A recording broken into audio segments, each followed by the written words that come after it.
Hey folks, so I just got this package in the mail, and it's seeds.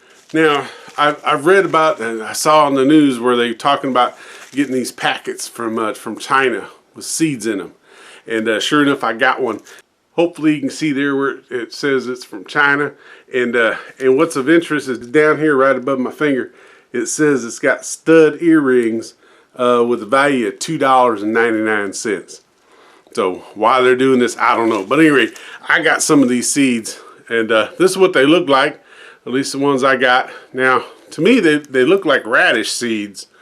So I'm going to go plant them, and we'll see what we get.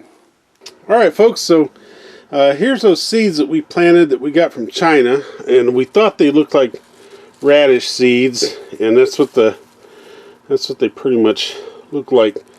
And so it's been, I don't know, maybe a month and a half or so, and that's what we got. Looks like a red radish. So